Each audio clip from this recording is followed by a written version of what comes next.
దేవుని వాక్యం పట్ల విధేయత కలిగి, ఇది ఒక ఆచారం కాదు, అలా అని ఈ రొట్టెలోకి ద్రాక్షారసంలోకి ఏ శక్తి రాదు. బాగా అర్థమవుతుందా? శక్తి ఎక్కడుంది? మీ హృదయంలో ఉంది. ఆ శక్తి పేరు పరిశుద్ధాత్మ శక్తి. పరిశుద్ధాత్మ శక్తి మీ హృదయంలో ఉంది తప్ప ఇప్పుడు మీకు పంచిపెట్టబడుతున్న రొట్టెలోకి ద్రాక్షారసంలోకి దేవుడు ఆకాశం నుంచి ఏ శక్తిని పంపించడు.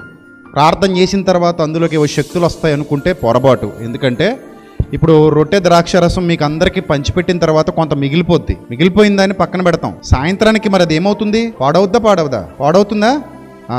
కాబట్టి యేసు దేహం కుళ్ళిపోలేదు, యేసు శరీరం కుళ్ళు పట్టలేదు. అర్థమైందా? యేసు ఎముకలు విరిగిపోలేదు.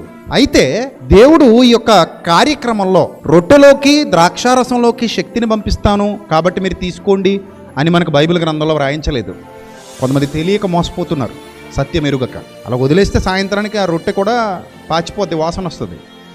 అలా వదిలేస్తే ద్రాక్షారసం కూడా సాయంత్రానికి ఏమైపోద్ది? పాడైపోతుంది.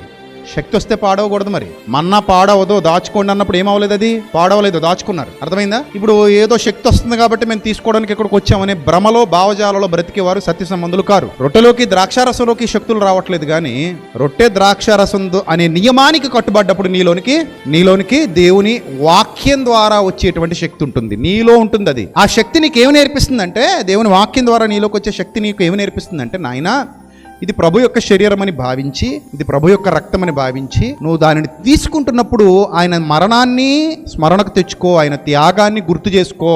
ఆయన త్యాగం నీ కళ్ళ ముందు కనబడాలి. తద్వారా నీ బాధ్యత నీకు గుర్తు రావాలి. నువ్వు ఎవరివో నీకు గుర్తు రావాలి. నువ్వు తిరిగి జన్మించడానికి కారణం ఎవరో నీకు గుర్తు రావాలి. నువ్వు ఏం చెయ్యాలో నీకు గుర్తు రావాలి. నీ బ్రతుకు ఎలా ఉండాలో నీకు గుర్తు రావాలి. అందుకు నువ్వు ఈ బలలో చేయమంచాలి.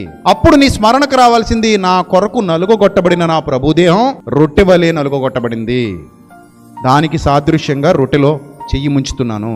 నా కొరకు చిందింపబడినటువంటి ప్రభు రక్తం ద్రాక్షారసం వలె అక్కడ నేల కారింది కనుక ఈ ద్రాక్షారసాన్ని ప్రభు రక్తానికి సాదృశ్యంగా భావిస్తున్నాను. ఇప్పుడు నాలో కలుస్తున్నటువంటి ఈ ప్రభు యొక్క శరీరము, ప్రభు యొక్క రక్తము నా అంతరంగాన్ని శుద్ధీకరించింది, నన్ను బలపరిచింది, నేను ఆయన వాడనని గుర్తు చేసింది. ఇది నా బాధ్యత, చచ్చిపోయేంత వరకు మరువకూడని బాధ్యత. కాబట్టి దేవుడు ఏర్పాటు చేసిన ఈ నియమం నీ అంతరంగానికి సంబంధించినటువంటి నియమం. అందుకని ఏదో సరదాగా ఇందులో పాలిభాగం తీసుకోవద్దు. ఏదో రొట్టె వచ్చింది తీసుకున్నాం, తినేసాం, సరదాగా తినేస్తున్నాం. ఒక చర్చిలో చూశాను, రొట్టెలా పట్టుకెళ్తుంటే కొంతమంది పెద్ద మొక్కలు తీసుకుంటారు, కొంతమంది చిన్న మొక్కలు తీసుకుంటారు. ఒకడేమో గుప్పుడు తీసుకు తినేస్తుంటాడు, ఒకడు 2-3 గ్లాసులు తీసి తాగుతుంటాడు. వాళ్ళని చూసినప్పుడు అనిపిస్తుంది, వీళ్ళు ఎక్కడికి వచ్చిన కుక్క బుద్ధి ఇంకా మారలేదు. వీళ్ళకి కుక్క బుద్ధి అది. అసలు నిన్ను ఆ కార్యక్రమంలో పవిత్రంగా యోగ్యుడిగా పాలిభాగం తీసుకోమన్నాడు. రొట్టెలో పవిత్రత పెట్టానని చెప్పలేదు నీకు. పవిత్రత ఎందులో ఉండాలన్నాడు? నీ బ్రతుకులో ఉండాలి, నీ హృదయంలో ఉండాలి. ద్రాక్షారసంలో పవిత్రత పెట్టలేదు ఆయన. యేసు రక్తము ద్వారా కడగబడ్డానని చెప్పుకుంటున్న నీలో పెట్టాడు పవిత్రత. ఇప్పుడు నాకు అర్థం కాదు, బాప్తిస్మోలో యేసుక్రీస్తు రక్తం ద్వారా కడగబడ్డావు కదా, నీ ప్రతి పాపం క్షమించబడింది కదా, శుద్ధీకరించబడ్డావు కదా. అప్పుడు పరిశుద్ధాత్ముడు నీలోనికి వచ్చి ఎప్పటికీ నీతో ఉంటాను, నిన్ను విడువను ఎడబాయను, నిన్ను అనాథులుగా విడువనని వాగ్దానం చేశాడు కదా. ఆయన మీలో ఉండును, మీతో కూడా నివసించును అని వాగ్దానం యోహాను సువార్తలో చదువుకున్నాం కదా. ఇప్పుడు మళ్ళీ రొట్టెలోకి పవిత్రత రావడం ఏంటి? ద్రాక్షారసంలోకి శక్తి రావడం ఏంటి? అలాగే ఉండదు, బైబిల్ ఎక్కడ చెప్పలేదు. అది నీ అభూత కల్పన, అజ్ఞానపు వాదన. నీలో ఉంది శక్తి, దేవుని శక్తి. మీరు ఆత్మతో అభిషేకింపబడిన వారు. ఈ ఆత్మాభిషేకం పొందుకున్నటువంటి మీలో ఒక నియమాన్ని దేవుడు ఏర్పాటు చేశాడు. ఆ నియమం ఏంటంటే, మరువక ఎల్లప్పుడూ జ్ఞాపకార్థముగా నన్ను జ్ఞాపకము చేసుకున్నటకై దీనిని చేయుడి, జ్ఞాపకము చేసుకున్నటకై దీన్ని చేయుడి. నీకు అది జ్ఞాపకార్థంగా నీ కళ్ళ ముందు కనబడుతుంది. ఈ రొట్టె వలె నా ప్రభు దేహం నలుగొట్టబడింది, ఈ ద్రాక్షారసం వలె నా ప్రభు రక్తం చిందింపబడింది. నేను ఒక నియమానికి కట్టుబడ్డాను, ఒక నిబంధనకు కట్టుబడ్డాను. చావు వరకు ఈ నిబంధనను నేను విడిచిపెట్టకూడదు, ఈ నిబంధనను నేను వైదొలిగి పోకూడదు. కనుక నమ్మకస్తుడిగా, యథార్థవంతుడిగా ఆయనలో, ఆయన సేవలో వాడబడాలి. ఆయన చిత్తం నా బ్రతుకు ద్వారా నెరవేర్చబడాలి. ఆయన ఎలాగైతే తన ప్రాణం పెట్టాడో నేను కూడా నా సహోదరుల కొరకు ప్రాణము బద్ధుడనై బద్ధురాలనై ఉన్నాను. ఇది నా బాధ్యత. నా బాధ్యతను నాకు గుర్తు చేసే కార్యక్రమం ఇది. నేను మరలా పాపంలో పడిపోకూడదు, నేను మరలా లోకంలోకి వెళ్ళిపోకూడదు, ప్రభు త్యాగాన్ని నేను గాలికి వదిలేయకూడదు. నిశ్చలమైన బుద్ధి కలిగిన వాడనై, స్థిరమైన బుద్ధి కలిగిన వాడనై కడవరకు నమ్మకంగా బ్రతకాలి అనేది దేవుని యొక్క ఆలోచన. అది మనకి కార్యక్రమంలో నెరవేరుతుంది. అందుకే బాప్తిస్మం పొందిన వారు మాత్రమే ఇందులో చెయ్యి ముంచుతారు. అర్థమైందా? బాప్తిస్మం పొందని వారికి ఇందులో చెయ్యి ముంచే అవకాశం లేదు, దేవుడు ఇవ్వలేదు. బాప్తిస్మం పొందిన వారు మాత్రమే ఈ కార్యక్రమంలో పాలిభాగస్తులు అవుతారు. వారు దేవుని పనిలో నిందారహితులుగా వాడబడతారు, మంచి పోరాటం పోరాడతారు, కడవరకు నమ్మకంగా పరిగెడతారు, ఆయన కార్యాభివృద్ధి అంది ఎప్పటికీ ఆసక్తి పరులుగా ఉంటారు, ఆయన చిత్తాన్ని నెరవేర్చి లోకాన్ని విడిచిపెట్టి వెళతారు. శక్తి ఏదైనా ఉంటే మనలో ఉంటుంది తప్ప బాహ్యమైన పదార్థాలలో ఉండదు. గనుక ఈ విషయాన్ని గుర్తుపెట్టుకుని సత్యము ఎరిగిన పిల్లలుగా ముందుకు కొనసాగాలి. అన్ని సత్యాలు కాదు, కొన్ని అసత్యాలు ఉన్నాయి లోకంలో. ఆ అసత్యాన్ని విస్మరించి సత్యమెరిగిన బిడ్డలుగా ముందుకు కొనసాగుతూ ఆయన పనిలో పాలిభాగస్తులుగా, నమ్మకస్తులుగా, యథార్థవంతులుగా మీరు మీ పరుగును కడముట్టించాలని మీ అందరికీ మరొకసారి నేను హెచ్చరిక చేస్తూ ఈ విషయాన్ని గుర్తు చేస్తున్నాను.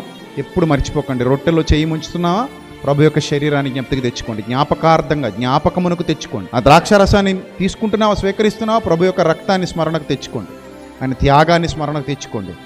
ఆయన లేకపోతే నాకు ఈ బ్రతుకు లేదు అని వెంటనే మీ మనసుతో చెప్పుకోండి. అర్థమైందా? ఆయన వలననే నేను ఈరోజు ఈ స్థితిలో ఉన్నాను. అపరాధముల చేత పాపముల చేత చచ్చిన నన్ను నా ప్రభు త్యాగం ద్వారా ఏం చేశారు? బ్రతికించారు. ఆయన శిలువ మరణమే నాకు శరణమైంది. నేను క్రీస్తునందు కొత్తగా జన్మించిన వాడను, జన్మించిన దానను.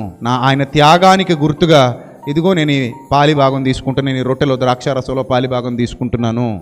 ఇది నేను చిరస్మరణీయంగా గుర్తుపెట్టుకోవాల్సినటువంటి కట్టడ, నా బాధ్యతలను నాకు గుర్తు చేస్తున్నటువంటి ప్రభు యొక్క ప్రభావవంతమైన కార్యము అని గుర్తుపెట్టుకోండి. ఇది మర్చిపోయి రొట్టెలకు శక్తి వస్తుంది, ద్రాక్షారసాలకు శక్తి వస్తుంది అంటే మీరు కూడా లోకస్తుల్లాగా పదార్థాల మీదకు దృష్టి నిలుపుతారు. పదార్థాల మీద కాదు దృష్టి నిలపవలసింది, ప్రభువు మీద నిలపాలి దృష్టి.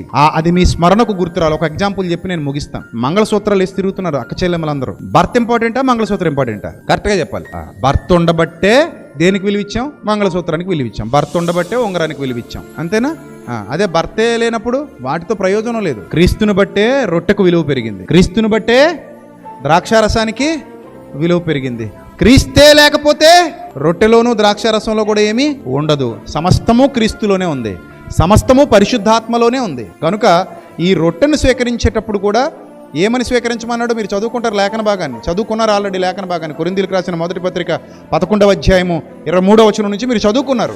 ప్రభు అయిన యేసు అప్పగింపబడిన రాత్రి ఒక రొట్టెను విరిచి, ఇది మీ కొరకైన నా శరీరము, నన్ను జ్ఞాపకము చేసుకొనుటకై దీనిని చేయుడి. అలాగే ఆయన ఒక పాత్రను ఎత్తుకొని, ఇది నా రక్తము వలనైన క్రొత్త నిబంధన, మీరు దీనిని త్రాగునప్పుడల్లా నన్ను జ్ఞాపకము చేసుకొనుటకై దీనిని చేయుడి. అంటే జ్ఞాపకం కోసం ఏర్పాటు చేసిన కార్యక్రమం తప్ప అందులోకి శక్తి పంపిస్తానని ఎక్కడ బైబిల్ గ్రంథంలో చెప్పలేదు.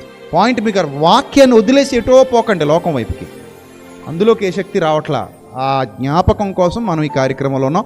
ఇప్పుడు ఆ రొట్టె తీసుకునేటప్పుడు ప్రభు యొక్క శరీరానికి సాదృశ్యంగా జ్ఞాపకంగా తీసుకుంటున్నాం. ఇప్పుడు మా కళ్ళ ముందు నా క్రీస్తు కదులుతాడు, సిలువ వేయబడిన వాడైనట్టుగా ఆయన మీ కన్నులు ఎదుట ప్రదర్శింపబడిన కదా అన్నాడు గలతీ పత్రికలో. కాబట్టి ఆ సిలువ త్యాగాన్ని ఎప్పుడు దృష్టిలో పెట్టుకోండి, అప్పుడు మీరు లోకంలో కలిసిపోరు. ఆ సిలువ మరణాన్ని ఎప్పుడు మీ దృష్టిలో పెట్టుకోండి, అప్పుడు మీరు లోకంలో కలిసిపోరు. అందుకే పరిశుద్ధాత్ముడి కార్యంలో నేను పాలు పంపులు పొందమన్నాడు, యోగ్యముగా పొందమన్నాడు. అయోగ్యముగా కాక ఎలా తీసుకోవాలి రొట్టె ద్రాక్షరసాన్ని?